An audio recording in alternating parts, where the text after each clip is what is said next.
Sugriwa, tarik anak kalian. Benar sekarang Obexai. Aku Subali. Iya, aku tak kenal tak terjadi. Persaudaraan paling sakti di dunia runtuh oleh satu kesalahpahaman. Tahta direbut, darah tertumpah, cinta terampas. Dari Gua Kiskenda lahir tragedi yang mengubah sejarah bangsa Kera dan menantang para dewa. Inilah kisah Ramayana yang tak pernah Anda dengar. Penuh luka, amarah, dan penebusan yang kelam, epik, dan dekat dengan kenyataan manusia. Di jantung hutan purba yang belum tersentuh peradaban manusia, berdirilah Gua Kiskenda, kerajaan agung bangsa Kera yang diselimuti kekuatan alam dan restu leluhur. Gua itu menjulang megah dengan lorong-lorong batu raksasa, menjadi pusat pemerintahan sekaligus benteng terakhir bila bahaya datang. Dari sanalah suara hukum, adat, dan titah raja menggema ke seluruh penjuru rimba, menciptakan tatanan hidup yang tertib dan makmur bagi bangsa Kera. Kerajaan Kiskenda dipimpin oleh dua saudara sedarah yang kesaktiannya melampaui makhluk manapun pada masanya. Subali, sang kakak, dikenal sebagai kera terkuat yang pernah hidup. Ototnya sekeras baja, napasnya menggetarkan tanah, dan keberaniannya membuat musuh gentar bahkan sebelum bertarung.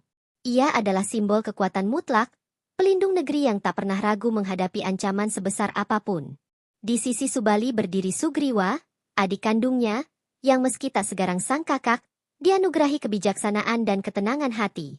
Sugriwa dikenal dekat dengan rakyat, memahami penderitaan mereka, dan mampu meredam konflik dengan kata-kata sebelum darah harus tertumpah. Jika Subali adalah pedang, maka Sugriwa adalah penyeimbang, akal dan nurani yang menjaga agar kekuasaan tak berubah menjadi tirani. Keduanya memerintah bersama, berbagi tahta dan tanggung jawab tanpa rasa iri. Keputusan besar selalu diambil melalui musyawarah, dan setiap kebijakan ditimbang demi kebaikan seluruh bangsa Kera. Rakyat hidup dalam rasa aman, yakin bahwa selama dua saudara itu berdiri berdampingan, Kiskenda tak akan runtuh. Persatuan mereka menjadi legenda yang diwariskan dari mulut ke mulut. Di hadapan para tetua dan roh leluhur, Subali dan Sugriwa mengikrarkan sumpah persaudaraan. Mereka bersumpah akan menjaga negeri bersama, tidak saling mengkhianati, dan menempatkan kepentingan Kiskenda di atas ambisi pribadi. Sumpah itu disambut sorak rakyat yang memuja keduanya sebagai lambang persatuan sejati. Dua jiwa, satu tujuan. Namun tak seorang pun menyadari bahwa di balik kejayaan itu, benih tragedi perlahan tumbuh. Takdir telah menyiapkan ujian yang akan mengoyak sumpah, mengguncang tahta, dan menumpahkan darah saudara sendiri. Dari persaudaraan yang tampak sempurna inilah, kelak lahir kisah kelam yang akan dikenang sebagai tragedi terbesar dalam sejarah Gua Kiskenda. Ketegangan di depan gua terlarang mencapai puncaknya saat aliran darah terus mengucur tanpa henti dari celah-celah batu. Tanah di sekitar pintu gua berubah gelap, bau amis menyebar, dan udara terasa berat seolah alam sendiri menahan napas. Prajurit Kiskenda berdiri kaku, tak seorang pun berani melangkah maju. Semua mata tertuju pada Sugriwa, menunggu satu keputusan yang akan menentukan hidup dan mati seluruh bangsa Kera. Sugriwa masih berdiri membeku, menatap mulut gua yang kini tampak seperti rahang maut. Di telinganya terngiang raungan pertarungan yang tadi mengguncang bumi, kini berganti sunyi yang mengerikan. Tak ada suara Subali, tak ada tanda kemenangan. Hanya darah, merah dan putih, mengalir seperti pesan bisu dari kegelapan. Dalam benaknya, rasa takut dan tanggung jawab saling bertabrakan tanpa ampun. Para tetua mulai mendekat, wajah mereka pucat oleh firasat buruk. Mereka mengingatkan Sugriwa akan sifat Maesasura yang licik dan berbahaya. Jika raksasa itu masih hidup dan berhasil keluar, Kiskenda akan hancur dalam sekejap. Rakyat yang tak bersalah akan menjadi korban pertama. Setiap detik penundaan berarti membuka peluang kehancuran yang tak bisa ditarik kembali. Sugriwa berusaha menenangkan pikirannya, mengingat kesaktian kakaknya yang hampir tak terkalahkan. Namun darah yang terus mengalir meruntuhkan keyakinan itu sedikit demi sedikit. Ia terjebak di antara dua kemungkinan yang sama-sama mengerikan, menunggu dan mempertaruhkan keselamatan seluruh negeri, atau bertindak cepat dengan risiko mengkhianati ikatan darah. Di titik itulah, nalar mulai dikalahkan oleh ketakutan. Dengan suara berat yang hampir tak terdengar, Sugriwa akhirnya memerintahkan para prajurit untuk bersiap. Batu besar yang selama ini menjadi penutup darurat gua diperintahkan untuk digeser. Tangan-tangan gemetar para prajurit bekerja dalam diam, disertai tatapan ragu dan doa-doa lirih kepada leluhur.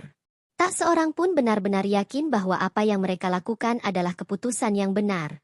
Saat batu raksasa itu mulai menutup pintu gua, Sugriwa berdiri paling depan, wajahnya keras namun matanya berkaca-kaca. Ia meyakinkan dirinya bahwa semua ini dilakukan demi Kiskenda, demi rakyat yang telah bersumpah ia lindungi. Ia menolak mendengarkan suara kecil di hatinya yang berteriak agar menunggu sedikit lebih lama. Keputusan telah diambil, dan roda takdir mulai berputar tanpa bisa dihentikan. Pintu gua akhirnya tertutup rapat. Suara gesekan batu bergema panjang, lalu sunyi yang menyesakkan menyelimuti seluruh area. Seakan alam ikut terdiam menyaksikan satu babak kehidupan dikunci selamanya di balik batu. Tak ada sorak kemenangan, tak ada kepastian. Hanya perasaan kehilangan yang perlahan merayap ke dalam dada setiap yang hadir. Sugriwa memerintahkan pasukan untuk kembali ke Kiskenda dan memperketat penjagaan. Ia berdiri sendirian beberapa saat di depan pintu gua yang kini tak lagi menunjukkan tanda kehidupan.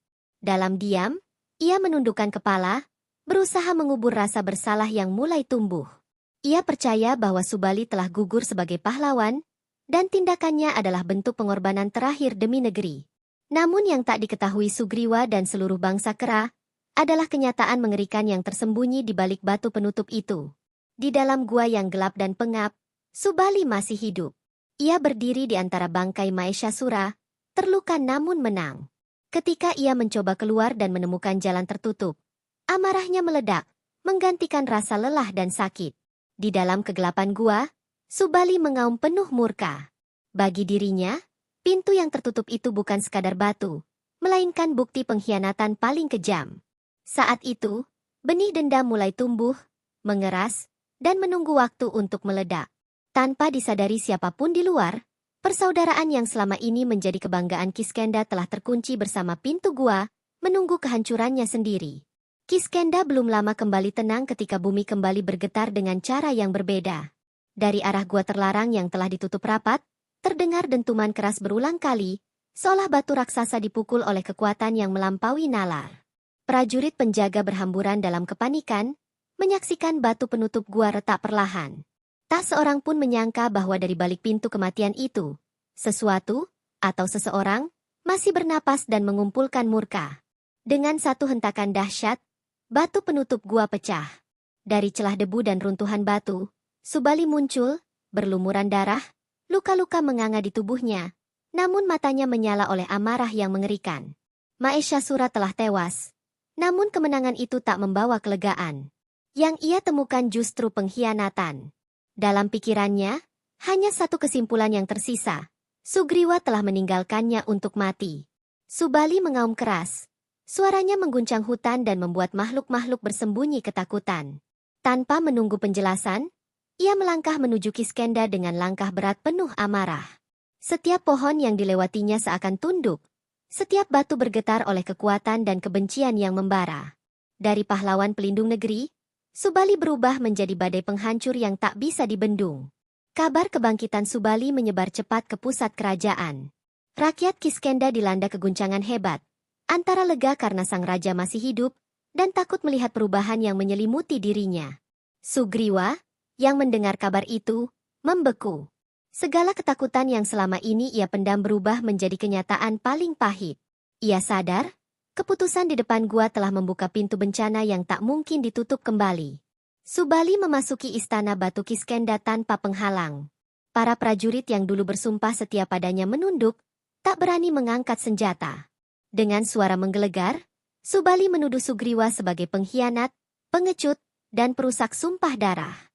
Setiap kata yang keluar dari mulutnya bagaikan palu yang menghancurkan kehormatan sang adik di hadapan rakyat. Sugriwa mencoba menjelaskan, menyampaikan bahwa tindakannya lahir dari ketakutan demi keselamatan Kiskenda. Namun amarah Subali telah menutup telinga dan hatinya. Baginya, tak ada alasan yang bisa membenarkan pintu gua yang tertutup. Dalam satu keputusan sepihak, Subali merebut kembali tahta dengan kekuatan, menyingkirkan Sugriwa dari istana, dan mengumumkan dirinya sebagai penguasa tunggal Kiskenda. Tak berhenti di situ, Subali melakukan tindakan yang mengguncang moral dan adat bangsa Kera. Ia mengambil Dewi Tara, istri Sugriwa, ke dalam istana sebagai permaisuri. Bagi Subali, Itu adalah simbol kemenangan dan pembalasan. Namun bagi rakyat dan para tetua, tindakan itu adalah noda yang mencoreng kehormatan kerajaan. Kiskenda kini dipimpin oleh raja yang perkasa, namun dikuasai oleh bayang-bayang kezaliman. Sugriwa diusir dari Kiskenda tanpa mahkota, tanpa pengikut, dan tanpa kehormatan. Ia melarikan diri ke hutan, membawa luka yang lebih dalam daripada sekadar kehilangan kekuasaan. Setiap langkahnya dipenuhi rasa bersalah, kemarahan, dan penyesalan yang saling bertabrakan. Ia bukan lagi raja, melainkan buronan di tanah yang dulu ia lindungi. Sementara itu, Subali memerintah dengan tangan besi. Tahta yang dulu dibagi kini ia kuasai sepenuhnya. Namun di balik kekuatan dan ketakutannya, Kiskenda mulai kehilangan sesuatu yang tak kasat mata, kepercayaan dan ketentraman. Rakyat patuh, tetapi tak lagi memuja. Kerajaan berdiri, namun retak dari dalam. Dengan pengusiran Sugriwa, persaudaraan yang pernah menjadi fondasi Kiskenda resmi hancur. Apa yang bermula dari kesalahpahaman kini menjelma menjadi dendam dan kezaliman. Pengusiran Sugriwa dari Kiskenda menjadi kabar kelam yang menyebar perlahan, di bawah angin hutan dan bisik makhluk-makhluk rimba. Sang mantan raja kini hidup sebagai buronan, bersembunyi dari bayang-bayang kekuasaan kakaknya sendiri. Tak ada lagi sorak rakyat, tak ada singgasana batu. Yang tersisa hanyalah hutan lebat, malam panjang, dan rasa bersalah yang tak memberinya ampun. Sugriwa berjalan tanpa tujuan pasti, tubuhnya lelah namun pikirannya lebih tersiksa. Ia teringat sumpah persaudaraan yang pernah diucapkan, keputusan di depan gua yang kini menghantuinya, dan wajah Subali yang berubah menjadi murka. Ia sadar bahwa niat baik tidak selalu berujung kebenaran, dan bahwa satu keputusan yang diambil dalam ketakutan mampu menghancurkan segalanya. Dalam kesendirian itu, Sugriwa bukan hanya kehilangan kerajaan, tetapi juga jati dirinya. Di tengah pelariannya, Sugriwa menemukan perlindungan di sebuah bukit terpencil bernama Rishyamukha, tempat yang diakini terlindung dari kekuatan Subali. Bukit itu sunyi, seolah disiapkan alam sebagai tempat menunggu takdir. Di sanalah Sugriwa hidup dalam bayang-bayang, ditemani segelintir pengikut setia dan rasa takut yang tak pernah benar-benar pergi. Sementara itu, di belahan dunia lain, roda nasib juga tengah bergerak. Rama Wijaya, Pangeran Ayodhya yang merupakan titisan dewa, mengembara di hutan bersama adiknya, Laksmana. Ia sedang mencari Dewi Sinta, istrinya yang diculik Rahwana. Langkah Rama bukan sekadar perjalanan manusia, melainkan bagian dari kehendak ilahi yang perlahan menyentuh kisah Kiskenda. Pertemuan dua nasib itu bermula dari kecurigaan. Sugriwa, yang trauma oleh pengkhianatan dan kekuatan Subali, awalnya menganggap Rama sebagai ancaman. Ia mengutus Hanoman untuk menguji niat sang pangeran. Namun dari percakapan itulah, Sugriwa melihat kejujuran dan kesedihan yang sama, kehilangan, pengasingan, dan luka yang tak kasat mata. Sugriwa akhirnya memberanikan diri menampakkan diri di hadapan Rama. Di hadapan titisan dewa itu, ia menceritakan seluruh tragedi Kiskenda, tentang Subali, gua terlarang, pintu yang tertutup, dan tahta yang direnggut dengan amarah. Kata-katanya mengalir bukan sebagai pembelaan, melainkan pengakuan. Untuk pertama kalinya, Sugriwa tak menyembunyikan rasa bersalahnya. Rama mendengarkan dengan tenang, memahami bahwa kisah itu bukan sekadar perseteruan saudara, melainkan rangkaian sebab akibat yang tak terelakkan. Ia melihat bahwa Subali, meski perkasa, telah dikuasai oleh amarah, dan bahwa keadilan tidak selalu bisa ditegakkan oleh manusia biasa. Disitulah Rama menyadari bahwa takdirnya bersinggungan langsung dengan nasib Sugriwa. Sebuah perjanjian pun terikat di bawah langit hutan. Rama bersumpah akan membantu Sugriwa merebut kembali haknya dan mengakhiri kezaliman Subali. Sebagai balasan, Sugriwa bersumpah akan mengerahkan seluruh kekuatan bangsa Kera untuk membantu Rama menaklukkan Rahwana dan menyelamatkan Dewi Sinta. Perjanjian itu bukan sekadar strategi, melainkan ikatan nasib antara manusia dan bangsa Kera. Bagi Sugriwa, pertemuan dengan Rama adalah secercah cahaya di tengah kegelapan panjang. Untuk pertama kalinya sejak diusir dari Kiskenda, ia merasakan harapan. Namun harapan itu datang bersama kesadaran pahit, bahwa untuk merebut kembali tahta, ia harus menghadapi kakaknya sendiri, bukan lagi sebagai saudara, melainkan sebagai musuh yang ditakdirkan untuk tumbang. Dengan perjanjian itu, arah tragedi Kiskenda berubah. Apa yang semula merupakan konflik keluarga kini menarik campur tangan ilahi. Langkah Sugriwa menuju tahta tak lagi hanya ditopang dendam, melainkan keadilan yang akan ditegakkan melalui tangan dewa. Di kejauhan, Subali masih duduk di singgasananya, tak menyadari bahwa takdir sedang berjalan perlahan, mendekat, dan tak bisa dihentikan. Kesepakatan antara Sugriwa dan Ramawijaya menjadi bara yang siap menyulut kembali konflik lama. Setelah persiapan matang, Sugriwa kembali mendekati wilayah Kiskenda, bukan lagi sebagai buronan yang ketakutan, melainkan sebagai penantang yang membawa restu ilahi. Dari kejauhan, gua Kiskenda tampak sama seperti dulu, namun bagi Sugriwa, setiap batu dan bayangan kini mengingatkannya pada luka lama yang belum sembuh. Atas saran Rama, Sugriwa berdiri di batas kerajaan dan mengaum memanggil Subali dengan suara lantang yang menggema ke seluruh hutan. Auman itu bukan sekadar tantangan, melainkan panggilan terakhir seorang adik kepada kakaknya. Rakyat Kiskenda terkejut, para prajurit bersiap, dan bisik-bisik ketegangan menyebar cepat. Nama Sugriwa yang sempat dihapus kini kembali mengguncang istana batu. Subali mendengar auman itu dari singgasananya. Amarah lama yang belum padam kembali menyala. Tanpa ragu, ia melangkah keluar, tubuhnya tegap dan sorot matanya penuh kebencian. Baginya, kembalinya Sugriwa adalah penghinaan yang tak bisa dibiarkan. Tanpa memberi ruang bagi kata-kata, Subali menerima tantangan itu dengan keyakinan bahwa kekuatan masih sepenuhnya berada di pihaknya. Pertarungan pun pecah di hadapan rakyat Kiskenda. Dua kerasakti saling menerjang dengan kekuatan yang mengguncang bumi. Tinju bertemu tulang, auman bersahut-sahutan, dan setiap benturan membuat tanah retak. Gunung seakan bergeser, pepohonan tumbang, dan langit pun seolah ikut muram menyaksikan dua saudara yang saling berusaha menghabisi. Namun kesaktian keduanya membuat pertarungan berlangsung buntu. Rama, yang mengamati dari kejauhan, mulai menghadapi dilema besar. Subali dan Sugriwa memiliki rupa dan kekuatan yang hampir tak terbedakan. Salah bidik berarti menewaskan pihak yang salah, mengubah keadilan menjadi dosa. Detik demi detik berlalu, sementara pertarungan kian brutal. Sugriwa, yang mulai terdesak, akhirnya mengingat perjanjian dengan Rama. Dengan sisa tenaga, ia menjauh sejenak dan menandai tubuhnya sebagai isyarat. Itulah momen yang ditunggu Rama. Dengan napas ditahan dan doa terucap dalam hati, ia mengangkat busur sucinya, mengarahkan panah yang tak pernah meleset dari kehendak dewa. Panah itu melesat membelah udara dengan cahaya yang menyilaukan. Dalam sekejap, ia menembus dada Subali. Sang kakak terhenti, matanya membelalak antara kaget dan tak percaya. Tubuhnya yang perkasa goyah, lalu jatuh berlutut di hadapan Sugriwa dan rakyat Kiskenda.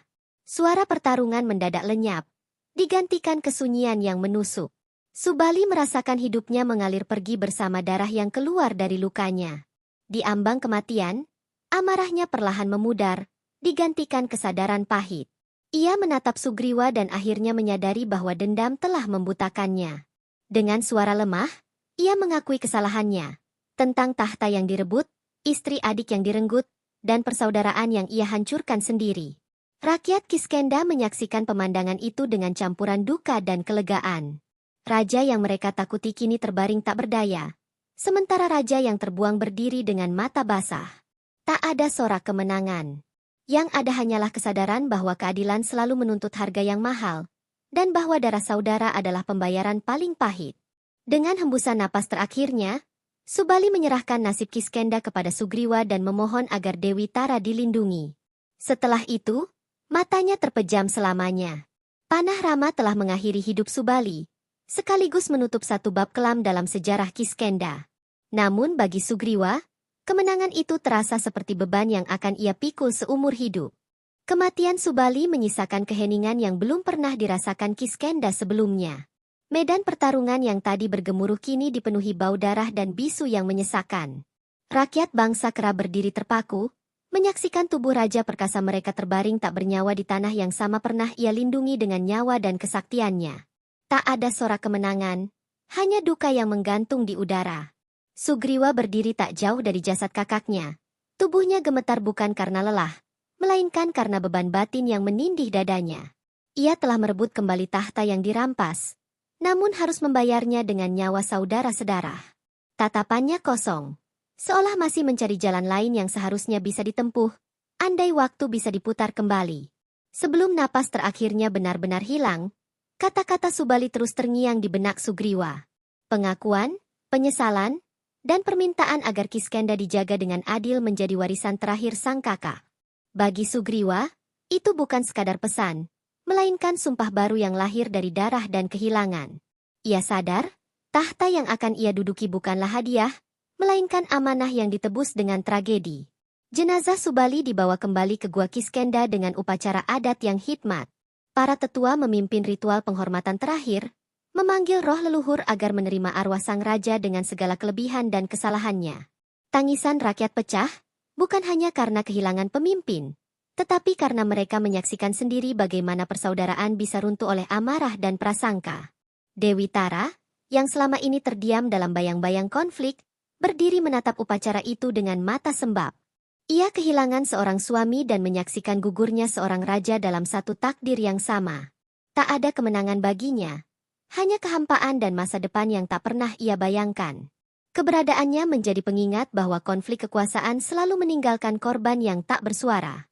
Setelah masa berkabung, para tetua dan pemimpin pasukan berkumpul untuk menentukan masa depan Kiskenda. Tak ada perdebatan panjang, hak Sugriwa atas tahta kini tak terbantahkan.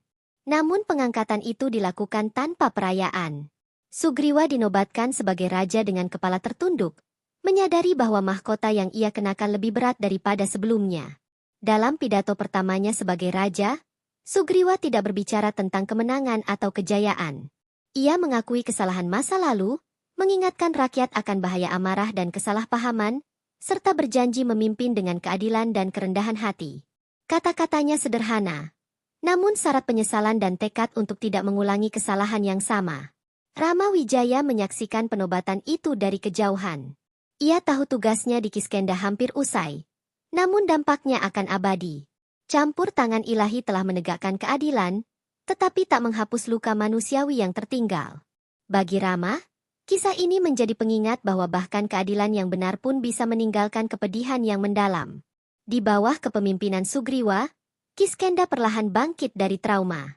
Namun bayang-bayang Subali tetap hidup dalam ingatan rakyat, sebagai pahlawan, sebagai raja, dan sebagai saudara yang jatuh karena amarah. Setiap sudut gua, setiap lorong batu, seakan menyimpan gema kisah mereka. Berakhirnya perseteruan, tetapi bukan akhir dari pelajaran. Darah yang tumpah telah menebus kesalahan, namun juga menjadi peringatan abadi. Kiskenda kembali memiliki raja. Namun sejarah telah mencatat bahwa tak ada kekuasaan yang lebih mahal daripada persaudaraan yang hancur oleh kesalahpahaman. Penobatan Sugriwa sebagai Raja Kiskenda menandai berakhirnya satu babak kelam, namun tidak serta-merta menghapus luka yang tertinggal. Kerajaan kembali berdiri tegak, hukum kembali ditegakkan, dan roda pemerintahan kembali berputar. Namun suasana Kiskenda tak pernah benar-benar sama. Di balik ketertiban yang dipulihkan, tersimpan kesedihan mendalam atas harga yang harus dibayar demi keadilan. Sugriwa memerintah dengan sikap yang jauh berbeda dari masa sebelumnya. Ia tak lagi mengandalkan ambisi atau emosi, melainkan kehati-hatian dan kebijaksanaan yang lahir dari penyesalan. Setiap keputusan diambil dengan mengingat satu pelajaran pahit, bahwa kesalahpahaman kecil, bila dibiarkan tumbuh dalam ketakutan, mampu menghancurkan ikatan darah dan mengguncang seluruh negeri. Di bawah kepemimpinannya, bangsa Kera kembali bersatu. Namun persatuan itu kini dibangun di atas ingatan akan tragedi. Nama Subali tidak dihapus dari sejarah, melainkan dikenang sebagai raja besar yang jatuh oleh amarahnya sendiri. Rakyat belajar bahwa kekuatan tanpa kendali nurani hanya akan melahirkan kehancuran, betapapun perkasa pemiliknya. Rama Wijaya, setelah memastikan keadilan ditegakkan di Kiskenda, bersiap melanjutkan perjalanannya. Pasukan Kera yang kini setia pada Sugriwa bersumpah akan membantu Rama menunaikan takdir besarnya melawan Rahwana. Dengan demikian, tragedi Kiskenda tak berhenti sebagai kisah duka, melainkan menjadi bagian dari perjuangan yang lebih luas demi keseimbangan dunia. Kepergian Rama meninggalkan kesadaran mendalam bagi Sugriwa bahwa keadilan ilahi tak pernah datang tanpa alasan. Campur tangan dewa bukan untuk membalas dendam, melainkan untuk mengembalikan keseimbangan yang rusak oleh manusia sendiri. Namun keadilan itu tak pernah gratis. Selalu ada nyawa, air mata, dan penyesalan yang menjadi penebusnya. Dewi Tara memilih hidup dalam kesunyian, menjauh dari hiruk-pikuk istana. Keputusannya menjadi simbol luka yang tak bisa disembuhkan oleh kekuasaan atau waktu. Kehadirannya yang tenang namun penuh duka menjadi pengingat bahwa setiap konflik besar selalu menyisakan korban yang tak tercatat dalam kemenangan. Para tetua Kiskenda kemudian mengabadikan kisah Subali dan Sugriwa dalam tembang, relief, dan cerita lisan yang diwariskan turun-temurun. Kisah itu tidak disampaikan sebagai dongeng kemenangan, melainkan sebagai peringatan. Anak-anak bangsa Kera tumbuh dengan cerita tentang dua saudara yang saling mencintai, lalu saling menghancurkan karena prasangka dan amarah. Seiring waktu, Gua Kiskenda kembali ramai oleh kehidupan, namun lorong-lorong batunya tetap menyimpan gema masa lalu. Setiap upacara besar, nama Subali dan Sugriwa disebut bersama, bukan sebagai musuh, tetapi sebagai saudara yang menjadi cermin rapuhnya hati makhluk hidup. Dari situlah lahir filsafat bahwa kekuasaan sejati adalah kemampuan menahan diri, bukan menaklukkan. Tragedi Kiskenda akhirnya melampaui zamannya. Ia hidup sebagai kisah wayang, legenda, dan sastra yang terus diceritakan di berbagai penjuru Nusantara. Dari generasi ke generasi, pesan yang sama terus diulang, bahwa amarah yang lahir dari kesalahpahaman adalah musuh paling berbahaya, karena ia menghancurkan dari dalam tanpa disadari. Dengan demikian, kisah Subali dan Sugriwa tidak berakhir di medan perang atau di atas tahta, melainkan di dalam kesadaran manusia. Ia menjadi warisan abadi tentang persaudaraan, kesalahan, penebusan, dan keadilan ilahi. Dan selama kisah itu masih diceritakan, gema tragedi Kiskenda akan terus hidup, sebagai pelajaran, bukan sekadar legenda. Beberapa musim telah berlalu sejak Ramawijaya meninggalkan Kiskenda bersama pasukan Kera, namun bayang-bayang tragedi belum sepenuhnya pudar dari kerajaan itu. Kehidupan memang kembali berjalan, perdagangan pulih, dan upacara adat kembali digelar. Tetapi ingatan kolektif bangsa Kera masih dihantui oleh nama Subali dan Sugriwa. Tragedi itu tak lagi dibicarakan dengan suara lantang, namun hidup dalam diam setiap sudut gua Kiskenda. Sugriwa memerintah dengan kesunyian yang mencolok. Ia jarang tampil dalam perayaan besar, lebih sering terlihat bermeditasi bersama para tetua atau berjalan sendiri menyusuri lorong-lorong gua. Keputusannya selalu adil, namun wajahnya jarang memperlihatkan kegembiraan. Rakyat mulai memahami bahwa raja mereka bukan kekurangan kekuasaan, melainkan memikul beban ingatan yang terlalu berat untuk dirayakan. Bangsa Kera perlahan berubah. Prajurit-prajurit muda yang dulu memuja kekuatan mulai diajarkan tentang pengendalian diri dan musyawarah. Kisah Subali tidak lagi disampaikan hanya sebagai legenda kekuatan, tetapi sebagai contoh bagaimana amarah dapat menenggelamkan kejayaan. Kiskenda menjadi kerajaan yang lebih berhati-hati, seolah trauma telah menjadikannya lebih dewasa. Dewi Tara hidup jauh dari pusat kekuasaan, memilih tempat sunyi di pinggiran hutan. Keberadaannya jarang disebut, namun sangat dirasakan. Ia menjadi simbol kehilangan yang tak bisa diperbaiki oleh kemenangan apapun. Setiap kali namanya dibisikkan, rakyat teringat bahwa dalam setiap konflik besar, selalu ada jiwa-jiwa yang terluka tanpa pernah memilih peran. Para resi dan penulis istana mulai mencatat tragedi Kiskenda secara lengkap, bukan untuk memuliakan raja atau menjustifikasi kekerasan, melainkan untuk menjaga ingatan agar kesalahan yang sama tak terulang. Catatan itu kelak menyebar ke berbagai negeri, menjadi dasar kisah wayang, tembang, dan ajaran moral lintas generasi. Sementara itu, berita dari medan perang melawan Rahwana mulai berdatangan. Pasukan Kera di bawah Sugriwa berperan besar dalam perjuangan Ramawijaya. Namun bagi Sugriwa sendiri, setiap kemenangan di luar Kiskenda selalu terasa hambar. Ia menepati janjinya kepada Rama, tetapi tak pernah melupakan bahwa semua itu dibayar dengan darah kakaknya sendiri. Gua Kiskenda kini sering dijadikan tempat perenungan. Para pemimpin muda datang bukan untuk meminta kekuatan, melainkan kebijaksanaan. Di sana mereka diajarkan bahwa kerajaan bisa runtuh bukan karena musuh dari luar, tetapi karena keputusan yang diambil tanpa komunikasi dan kesabaran. Tragedi itu menjadi kitab hidup bagi bangsa Kera. Waktu terus berjalan, dan generasi berganti. Anak-anak yang lahir setelah tragedi hanya mengenal Subali dan Sugriwa sebagai kisah, bukan manusia. Namun justru disitulah kekuatan cerita itu bekerja. Ia hidup bukan sebagai luka pribadi, melainkan sebagai pelajaran kolektif. Kiskenda bertahan karena memilih mengingat, bukan melupakan. Para tetua sepakat bahwa keadilan ilahi memang telah ditegakkan, tetapi manusia tetap harus menanggung konsekuensi pilihannya sendiri. Campur tangan dewa menyelesaikan konflik, namun tidak menghapus rasa bersalah, kehilangan, dan penyesalan. Dari sanalah lahir pemahaman baru bahwa takdir dan kehendak bebas selalu berjalan berdampingan. Dengan demikian, kisah Kiskenda tidak benar-benar berakhir. Ia terus hidup dalam sikap hati-hati seorang raja, dalam sunyi seorang janda, dan dalam cerita yang diceritakan ulang dari mulut ke mulut. Tragedi itu menjadi penanda bahwa persaudaraan adalah anugerah paling rapuh, dan bahwa satu keputusan yang lahir dari ketakutan dapat mengubah sejarah selamanya. Tahun-tahun berlalu sejak tragedi Kiskenda dicatat sebagai peristiwa besar, dan dunia di sekitar kerajaan Kera mulai berubah.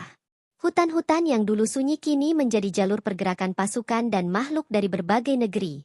Nama Kiskenda tak lagi disebut hanya sebagai kerajaan Kera, melainkan sebagai simbol negeri yang pernah runtuh oleh persaudaraan yang retak, lalu bangkit dengan kesadaran baru yang lahir dari penderitaan. Sugriwa memasuki usia pemerintahan yang matang, namun wajahnya tetap menyimpan kesunyian yang tak pernah sepenuhnya hilang. Ia dikenal sebagai raja yang adil, tetapi jarang tersenyum. Setiap keputusan besar selalu ia dahului dengan musyawarah panjang, seolah ia menolak mengulangi kesalahan masa lalu. Rakyat memahami bahwa kehati-hatian itu lahir dari trauma, bukan kelemahan. Di kalangan bangsa Kera, muncul generasi baru yang tak pernah melihat Subali atau Sugriwa bertarung. Namun kisah mereka hidup lebih kuat daripada kenyataan. Anak-anak tumbuh dengan cerita tentang dua saudara yang nyaris tak terkalahkan, tetapi akhirnya dikalahkan oleh prasangka dan amarah. Cerita itu menjadi fondasi pendidikan moral Kiskenda, ditanamkan sejak dini agar tragedi serupa tak terulang. Para tetua mencatat perubahan sikap bangsa Kera terhadap kekuasaan. Jika dahulu kekuatan fisik menjadi ukuran utama kepemimpinan, kini kebijaksanaan dan pengendalian diri lebih dihargai. Nama Subali tetap dihormati, tetapi bukan lagi sebagai teladan mutlak. Ia dikenang sebagai peringatan bahwa kekuatan tanpa kejernihan hati dapat menjelma menjadi kehancuran. Dari luar Kiskenda, kisah tragedi ini menyebar ke negeri-negeri lain. Para resi, pendongeng, dan dalang mulai mengadaptasinya ke dalam tembang, relief, dan pertunjukan wayang. Di setiap pementasan, kisah Subali dan Sugriwa selalu diakhiri dengan keheningan, bukan sorak, sebagai penanda bahwa tidak semua kemenangan layak dirayakan. Dewi Tara semakin jarang disebut dalam berita kerajaan, namun justru kehadirannya menjadi simbol paling sunyi dari tragedi itu. Ia hidup dalam ingatan kolektif sebagai bayangan duka yang tak pernah benar-benar pergi. Dalam cerita rakyat, namanya sering disebut sebagai pengingat bahwa konflik kekuasaan selalu memiliki korban yang tak pernah duduk di singgasana. Sementara itu, kabar kemenangan Ramawijaya atas Rahwana akhirnya sampai ke Kiskenda. Rakyat bersukacita. Namun Sugriwa menyambut kabar itu dengan rasa campur aduk. Ia telah menepati sumpahnya, membantu menegakkan keadilan besar dunia, tetapi di dalam hatinya tetap ada ruang kosong yang tak bisa diisi oleh kemenangan apapun. Para resi sepakat bahwa tragedi Kiskenda adalah contoh nyata bagaimana kehendak manusia dan campur tangan ilahi saling bertaut. Dewa memang turun tangan untuk menyeimbangkan dunia, tetapi manusia tetap menanggung konsekuensi pilihan mereka sendiri. Dari situlah lahir ajaran bahwa takdir bukan alasan untuk menghindari tanggung jawab. Seiring zaman berganti, Gua Kiskenda tetap berdiri, menjadi situs ziarah dan perenungan.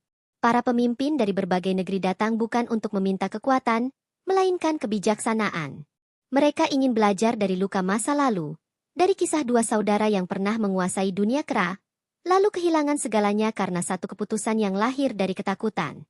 Dengan demikian, tragedi Kiskenda melampaui batas waktu dan cerita. Ia tidak lagi sekadar kisah tentang Subali dan Sugriwa, melainkan cermin bagi setiap makhluk yang hidup dalam ikatan persaudaraan dan kekuasaan. Selama cerita ini terus diceritakan, dunia akan selalu diingatkan bahwa musuh paling berbahaya bukan datang dari luar, melainkan tumbuh diam-diam di dalam hati sendiri. Berita dari Kiskenda pada tahun-tahun berikutnya tidak lagi dipenuhi oleh kabar perang, melainkan oleh keheningan yang ganjil. Kerajaan tampak makmur, hutan kembali hijau, dan rakyat hidup tanpa ancaman raksasa maupun kudeta. Namun para penulis sejarah mencatat satu hal yang tak kasat mata. Negeri ini berdiri di atas luka lama yang belum sepenuhnya sembuh. Sugriwa, sang raja, semakin jarang tampil di hadapan umum. Ia memerintah melalui titah-titah tertulis dan pertemuan tertutup dengan para tetua. Setiap keputusan besar selalu diiringi ritual perenungan, seolah ia takut satu langkah ceroboh akan membangkitkan kembali bayang-bayang masa lalu. Rakyat memujinya sebagai raja berhati-hati, tetapi diam-diam mereka tahu, Kehati-hatian itu adalah sisa ketakutan yang tak pernah benar-benar pergi. Di kalangan prajurit, muncul bisik-bisik tentang roh Subali yang masih menjaga gua Kiskenda. Beberapa bersumpah melihat bayangan besar berdiri di mulut gua saat senja.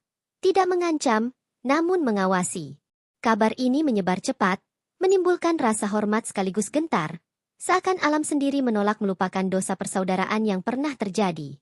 Para resi menafsirkan fenomena itu sebagai peringatan abadi. Mereka menyatakan bahwa darah saudara yang tertumpah tidak pernah benar-benar kering, dan bumi akan selalu mengingatnya. Kiskenda, menurut mereka, tidak dihukum, tetapi diuji. Apakah negeri ini mampu hidup dengan kesadaran, atau suatu hari akan mengulangi siklus yang sama? Generasi muda bangsa Kera mulai mempertanyakan kisah lama. Mereka bertanya mengapa Subali harus mati, mengapa Sugriwa tak berani menghadapi kakaknya secara terbuka, dan mengapa keadilan harus datang dari panah orang lain. Pertanyaan-pertanyaan ini mengguncang para tetua, karena untuk pertama kalinya, legenda tidak lagi diterima sebagai kebenaran mutlak. Di sisi lain, nama Rama Wijaya perlahan menjauh dari kisah Kiskenda. Ia dikenang sebagai alat keadilan ilahi, tetapi bukan sebagai penyembuh luka. Para pendongeng mulai menyadari bahwa campur tangan dewa hanya menyelesaikan konflik, bukan menghapus rasa bersalah yang tertinggal di hati manusia, atau Kera. Dewi Tara, yang hidup dalam kesunyian panjang, akhirnya menghilang dari catatan resmi kerajaan. Tidak ada berita kematian, tidak pula kabar kepergian. Hilangnya sosok ini justru mempertebal aura tragis Kiskenda, karena rakyat sadar, ada penderitaan yang bahkan sejarah pun enggan mencatatnya secara terang. Seiring waktu, Kiskenda menjadi pusat pembelajaran moral bagi negeri-negeri lain.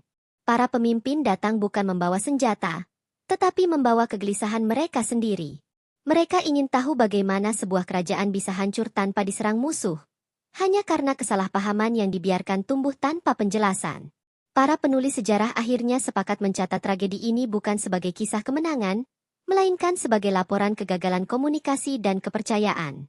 Subali dan Sugriwa tidak kalah oleh kekuatan, tetapi oleh diam, prasangka, dan keputusan yang diambil tanpa keberanian untuk bertanya. Dengan demikian, babak Kiskenda belum benar-benar berakhir. Selama masih ada kekuasaan, persaudaraan, dan rasa takut kehilangan, bayangan tragedi itu akan terus hidup. Dunia boleh berganti zaman, tetapi pelajaran dari Kiskenda akan selalu menunggu, siap terulang, atau akhirnya dipahami. Berita besar mengguncang Kiskenda ketika pada suatu pagi, Sugriwa memanggil seluruh tetua, resi, dan pemuka bangsa Kera ke alun-alun kerajaan. Pemanggilan ini mengejutkan rakyat, karena selama bertahun-tahun sang raja hampir tak pernah berbicara langsung di hadapan umum. Isyarat ini segera dibaca sebagai tanda bahwa sesuatu yang lama terpendam akhirnya akan diungkap. Di hadapan ribuan rakyat, Sugriwa berdiri tanpa mahkota, tanpa lambang kebesaran. Untuk pertama kalinya, seorang Raja Kiskenda tampil bukan sebagai penguasa, melainkan sebagai saudara yang kalah oleh masa lalu. Suaranya berat, dan setiap kata terasa seperti batu yang dijatuhkan perlahan ke dada mereka yang mendengar. Ia mengakui bahwa tragedi Kiskenda tidak sepenuhnya disebabkan oleh takdir atau kehendak dewa. Ia menyatakan bahwa ketakutannya, kebisuannya, dan keputusannya menutup gua Kiskenda tanpa memastikan kebenaran telah membuka jalan menuju kematian Subali. Pengakuan ini membuat alun-alun sunyi. Sejarah yang selama ini dibungkus legenda akhirnya dibuka sebagai kesalahan manusia. Para tetua terdiam. Tidak ada sanggahan, tidak ada pembelaan. Mereka sadar, pengakuan ini lebih berani daripada perang manapun. Untuk pertama kalinya, raja tidak bersembunyi di balik mitos Ramayana, melainkan berdiri telanjang di hadapan kebenaran yang pahit. Di tengah keheningan itu, Sugriwa menyampaikan keputusan yang mengguncang sendi kerajaan. Ia akan melepaskan tahta. Ia menyatakan bahwa kekuasaan yang lahir dari darah saudara tidak pantas diwariskan tanpa penebusan. Kiskenda harus belajar bahwa kepemimpinan bukan hadiah, melainkan amanah yang harus bersih sejak awal. Berita pengunduran diri ini menyebar cepat ke seluruh penjuru hutan dan negeri tetangga. Banyak yang menilai keputusan itu sebagai tanda kelemahan, tetapi lebih banyak lagi yang melihatnya sebagai titik balik besar dalam sejarah peradaban Kera.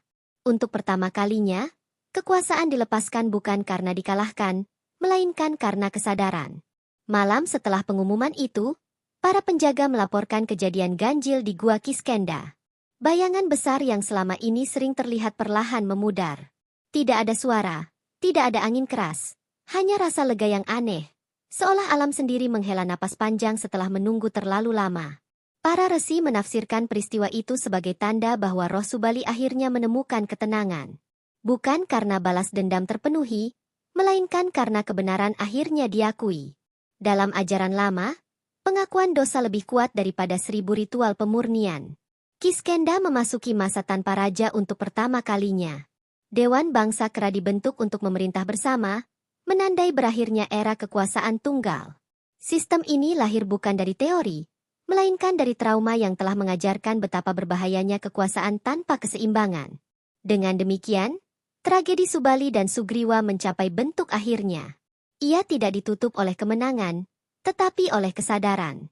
Sejarah mencatat bahwa Kiskenda tidak runtuh oleh perang, melainkan diselamatkan oleh keberanian untuk mengakui kesalahan. Sebuah pelajaran yang akan terus bergema selama kisah ini masih diceritakan.